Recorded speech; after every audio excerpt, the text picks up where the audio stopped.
যে নিজে নিজে হাসে, নিজে নিজে দাঁড়াইয়া পেশাব করে, আটতে আটতে পেশাব করে, মানুষের যে কোনো মহিলা দেখলে তারে টিটকারি করে, তার পিছনে পিছনে হাঁটে, সমবয়সী পোলাপানের একজনের লাথি দেয়, একজনের আপনার থাপ্পড় দেয়, একজনের চুল ধরে টানে, একটু পর পর নিজের চুল নিজেই রাখছে সামনে বড় কইরা অপদার্থ, আবার নিজেই এটা রেখে টানে।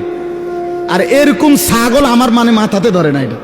এটা কি পাগল কিরে, তুই নিজেই তো এটা বড় করে রাখলি, তো তুই এখন এটা এবার পিছন দিকে এরকম করস কা? কথা বোঝেন না? এটা তো তুই রাখছো তো এইভাবে, তো তুই এভাবে রাখলি কেন? যে এটা তোর এদিকে আসলে অসুবিধা মনে হয়, তো তুই এটা এভাবে রাখলি কা? আর এভাবে থাকলে এটারে আবার পিছের দিকে ফেলস কা? বলেন, আপনি সুস্থ মনে হয় এটা? আপনি কন না এই সুস্থ ছেলে, এ তো পাগল, এ তো অসুস্থ, তো মাতাল।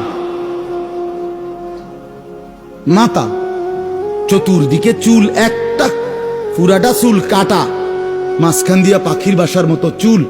ছি ছি ছি ছি ছি।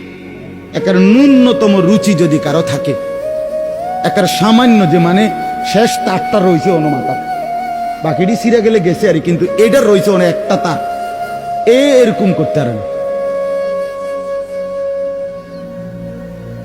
নিজের চেহারা সুরতের মধ্যে না নিজের ধর্মের কোনো পরিচয় আছে, না নিজের বাপ দাদা বংশের কোনো পরিচয় আছে।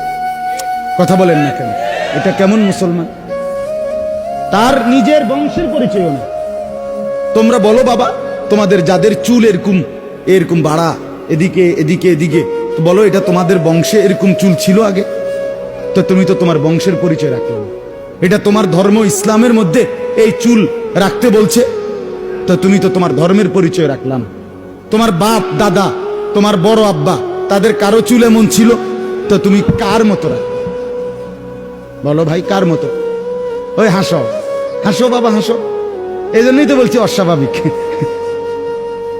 আমি যে বলি প্রতিবন্ধী, এটার কারণে এটা।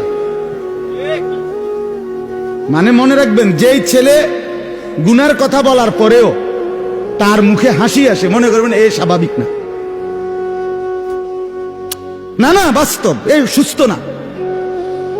গুনাহ করতে করতে তার দিল কলিজা একদম বন্ধ হইয়া, অন্ধকার হইয়া, দিল আটকাইয়া, এটার উপরে একেবারে টাইলস লাগাই লেছে, শুধু এটার এক ফোঁটা জায়গা। হ্যাঁ, এই হলো আমাদের ছেলেদের হাল। আপনি হাজার বলবেন, শত শতবার বলার পরেও সে বুঝতেই চায়।